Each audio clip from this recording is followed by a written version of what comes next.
that the member of the, well, you could call it a coalition still. Well, he's still supporting the current government that is there.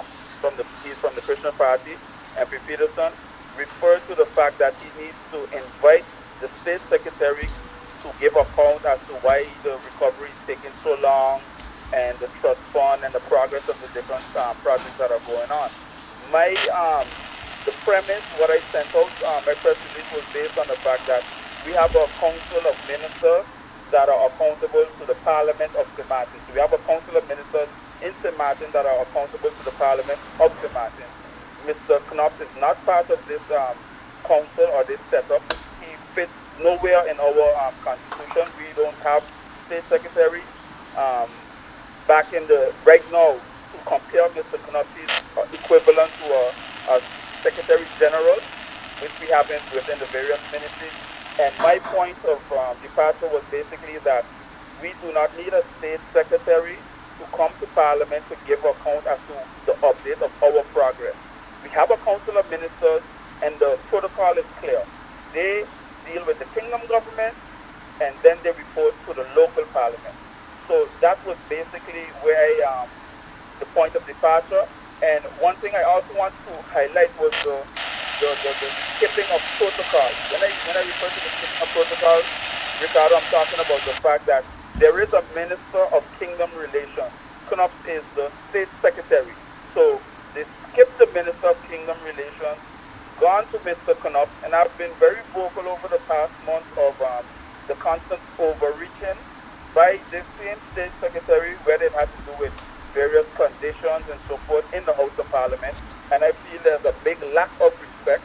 And until we start to respect ourselves, then we cannot expect anybody to respect us. So that was basically where I'm coming from, because the ministers that are part of this council of ministers have to report to Parliament. And that's just it. Mr. Knopf is not accountable to us. He does not have to answer any question. And then you would get the member of Parliament saying it's just a courtesy and so forth. And in the meantime, there are some later new developments that was received since my press release, is that we received a convocation that the meeting is already scheduled for next Wednesday. So just to put it in perspective, you send out a letter on Tuesday, you get a response. The member of Parliament sent the letter on Tuesday. A response was already given on Thursday, and the meeting is already scheduled the next week. Ricardo, there's clearly a setup there, and what is even more bothering to me is that we have been requesting several meetings. There are meetings of Parliament that are pending over a year. Here you have, again, Mr. Knopf coming to the rescue of this government, because you have a sort of instability, and every time there's a question of doubt in regards to the stability of the government, here comes Mr. Knopf to whether instruct members of Parliament that are supporting the coalition to not vote against motions to send home the Fiat Minister, which occurred in January, and the same was for the Prime Minister.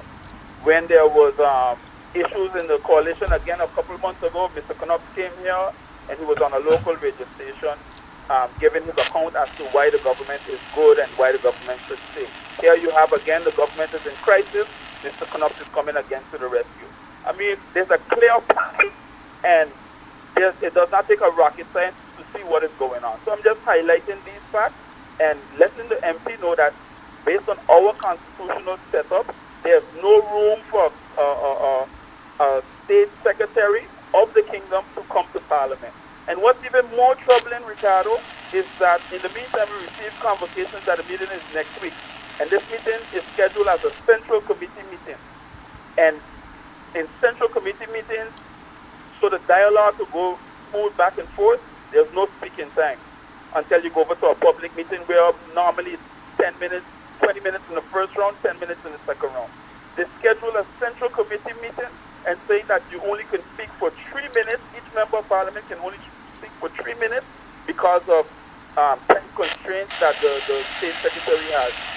Now, Ricardo, that's a total disrespect to the House of Parliament, the representatives of the people, by extension the people of St. Martin.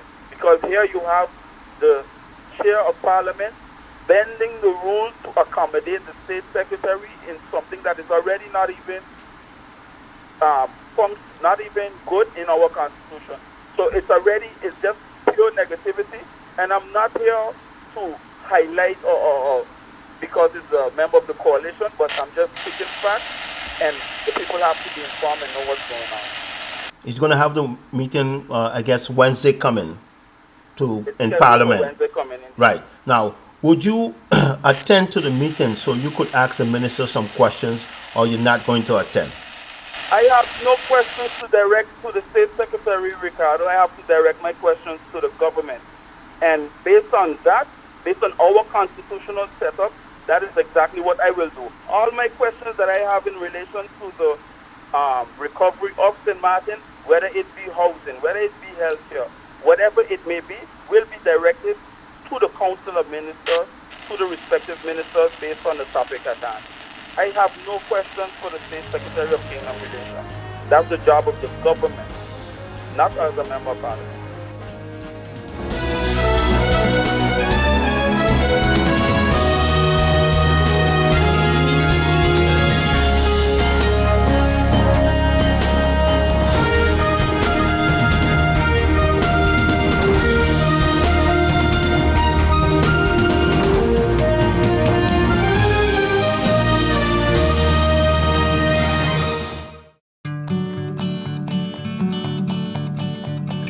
It's been said that behind every door, possibility awaits.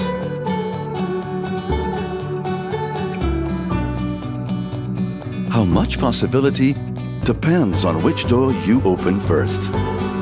Every day, we help our customers discover the possibilities in their lives. It all starts with a conversation. Scotiabank. Discover what's possible. GEBE has been faithfully serving the communities of St. Martin, powering your home and our economy. Come rain or shine, our qualified team of professionals are working hard 24 hours a day to provide you and your family with safe, reliable electricity and water.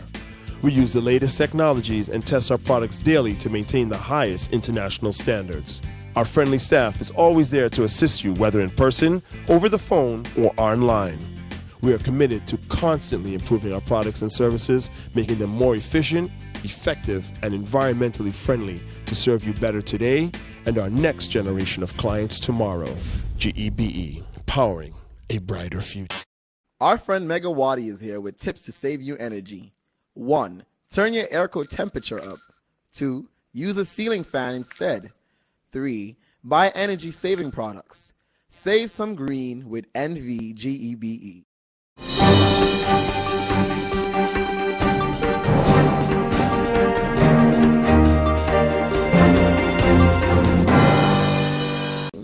We can call a Dutch minister to even talk to us. I wouldn't even say to answer questions, but to talk to us would be those ministers who have a responsibility for kingdom affairs, kingdom affairs. And I'm talking of the Minister of Foreign Affairs, for example, the Minister of Defense, you know. So in the case of asking Minister Knops, State Secretary rather Knops, to come to Parliament, I mean, it's probably trying a thing. But I say this to say the following: I don't know where it isn't clicking. I have, for example, one of the latest reports regarding the reconstruction, okay? Because I've asked for it. I say I need to see some kind of status of what is happening. And when you look at that information, there is so much more happening than the people of St. Martin are being made to understand that is happening. I want to take that information and sit and explain it. And yes, there are challenges, okay? There are some major challenges, for example, in our VROMI ministry in terms of capacity and resources to be responding to their role in the whole reconstruction process. Otherwise than that, the information regarding how many homes have been fixed, that too is an ongoing thing. And I think this information needs to be brought clearly to the people of St. Martin. The training program, how much money was spent into that? The small, medium enterprise program, millions of dollars are being made available. So I want to get to the point where I can sit with someone and talk, what does that mean? If you're going to put approximately, I think in the case of the small, medium enterprise program, finance via the trust fund, okay, how are we going to be helping small business? That's a discussion I want to get at, because the money is there. The money that has been already put in the hospital, additional dialysis chairs and, reinforcing the roof. Let us explain the people of St. Martin where the money disbursed so far from the trust fund has gone. And that information is available. And if the government doesn't do it, I am going to take their reports and I am going to dissect it for the people of St. Martin. Because there's too much of hype surrounding, $400 million, euros, whatever, gone. Where it gone? We only got 100 left. You understand what I'm saying? And that is not the case. But somebody got to give the information. But we're sweating the small stuff while there's so many big issues to be dealt with in this country. That is true. There is indeed a lot going on. I've just recently covered the program, the NEPA. And that's the one, and that's the training one that I mean. Indeed, millions have been put in that. 22 million have understood. Exactly. And they are still looking for more because the program has been continued and more students are indeed signed up. But these are efforts that are not being publicized. I think that's a role also for the National Recovery Bureau to do more PR. Definitely. I look at the issue of the dump, an important issue on St. Martin. I also am looking forward to when we can finally get a project moving. So we're talking the fire suppression and all of those things, but I'm talking finding a permanent solution for our waste issue by closing the dump. That money too is available there, but there is where you see some of the bottlenecks in Vromi to respond timely to what they need to do as part of that project. And these things need to be understood, they need to be said, and we need to see how can we assist our Vromi to be up to par with the other parts of the project. Because that's one of the issues right now, relocation, all of these things, and so it's not as easy as some would like it, and not as fast as I would like it to be, but I do understand some of the bottlenecks that we're facing.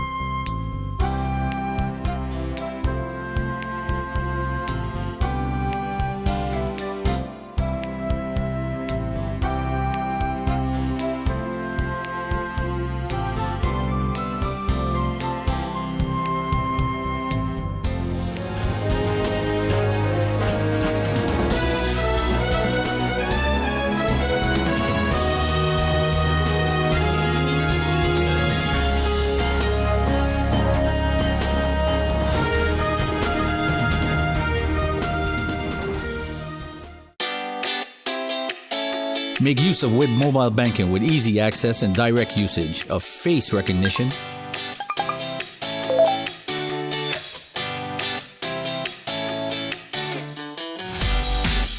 PIN code,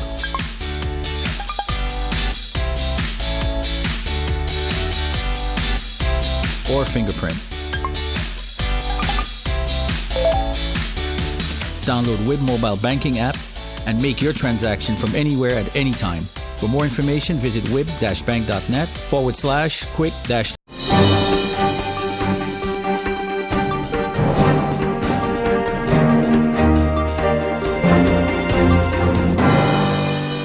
This week, the St. Martin Christian Party, SMCP Member of Parliament, MP Claude Chacho Peterson, submitted a letter to Parliament on Tuesday requesting, through the Prime Minister, Leona Marlin, that a meeting be convened with the Dutch State Secretary of Home Affairs and Kingdom Raymond Knops, to address a number of issues. One such is the liquidity support to St. Martin, specifically the amount received thus far, the amount to be received and their condition and timelines, evaluation of the performance of the trust fund and its projects, specifically but not limited to the use, pace, results, financials, use of and balance of pertaining to the World Bank, the National Recovery Program Bureau, the NRBP, and Kingdom relations focus on the current view on the relationship between St. Martin and the Netherlands and the status and views on the dispute regulation and aspect to be tackled going forward. The letter and the request was also supported by independent Member of Parliament MP Myers and by MP Jules James. Why the SNCP parliamentarian wrote this letter, we quote, "I felt it is important to open a direct dialogue between the Dutch State Secretary and the St. Martin Parliament in the best interest of relationship within the Kingdom at a time when our island is reliant on direct aid from the Netherlands as we seek to rebuild our economy and increase our tax compliance. Too often we talk about each other and not to each other. Meeting Mr. Knops was very insightful and gave me the opportunity to ask questions on the reconstruction process as well as clarify statement made on the airport financing option at the time. I believe doing this is a bigger setting with all members of Parliament will be beneficial not only to the members but also to the public, where too often misinformation lives a life of its own. As the Senator quote, our people should be able to know exactly where they stand and as they try to rebuild their homes, but more importantly, as they strive to recover from the mental trauma so many experience. Well, the SMCP parliamentarian is a coalition member. Why did he not ask the Prime Minister and the Minister Plenipotentiary, who knows exactly what is the position of the Dutch government in the negotiation of the development of St. Martin? Why MP Peterson wants the Dutch State Secretary to clarify the condition he is presenting the government and the people of St. Martin each time an appeal is made on the trust fund money? What is the misinformation the public has concerning the policies of the Dutch government? According to reliable sources close to the Ministry of Home Affairs and Kingdom Relationship, which is BZK, the State Secretary is most willing to engage in a dialogue with the people representative to discuss some of the topics that are highly important to St. Martin. Knops reportedly responded positively to the suggestion that St. Martin Member of Parliament MP Claude Chacho Peterson of St. Martin Christian Party made on Tuesday to invite the State Secretary to the Parliament at the earliest convenience. We recommend MP Chacho to defend, first of all and utmost, the human right of the people of St. Martin or the people in this side of the Caribbean, pertaining to the Kingdom of the Netherlands. Instead of asking the State Secretary to clarify and repeat his condition imposed on the government of St. Martin, and to repeat why the Dutch government does not provide the people of the Caribbean decent with equal social protection floor and equal human rights within the Kingdom of the Netherlands, MP Peterson has to demand that the representative of the Dutch government stop their apartheid policy towards the people of the Caribbean descent in the Kingdom. Stop the discriminatory policies concerning the unequal social protection floor in the Kingdom. To stop the violated right to full measure of self-governing of the people of the Caribbean territories in the Kingdom of the Netherlands, including St. Martin. And we will also add to this Saint Eustatia and Bonaire.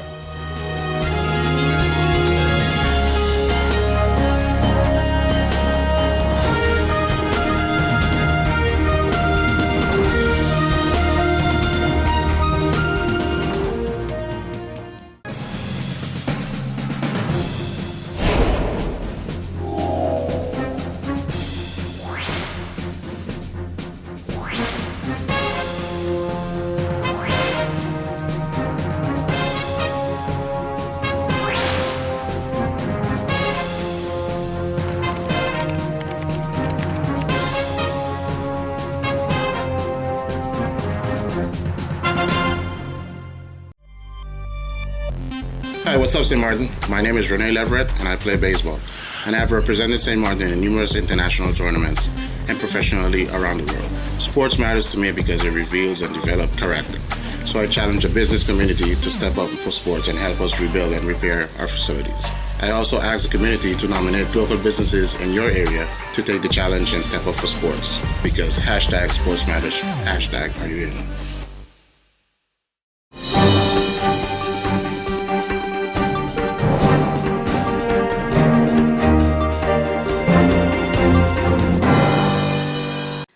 I'm very, very proud of this follow-up because it was something that the three prime ministers of my person, Prime Minister Evelyn Wever Cruz and Prime Minister Eugene Ruggenaard, sat together in October and we signed a protocol agreement for us to work together and have this symposium. The symposium was held in May of 2019. Unfortunately, I was unable to attend, but today, this evening, is a follow-up of such. And I look forward in having productive discussions. I know we're going to have this lecturer. It's an honor to meet you, sir. And I hope that, I'm sure that this is your first time in St. Martin. Just give me a nod. Welcome. And there's much talk about Venezuela, so I'm sure that you will enjoy this lecture, and I look forward in having some fruitful discussions this evening because there's a lot to learn about Venezuela and immigration in general. So again, thank you for coming out. We have a great crowd this evening, and it's great to see you all support the Social Economic Council of St. Martin.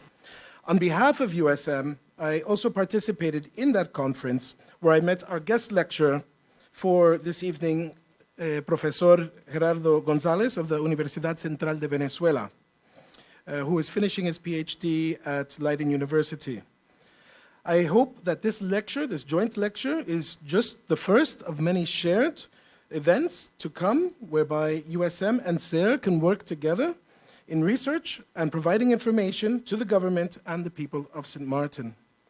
Our purpose this evening is to provide a safe place for the dissemination of knowledge so that policymakers, leaders in our community, and everyone who participates in these events to make informed opinions.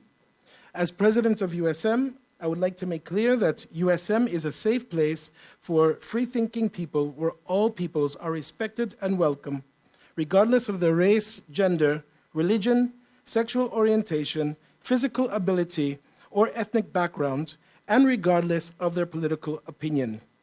This is important to state as USM is a place where we celebrate diversity, and the majority of our students, the vast majority of our students, come from a recent migrant background. That said, I would like to especially welcome the local community of Venezuelans who will be sharing with us this evening.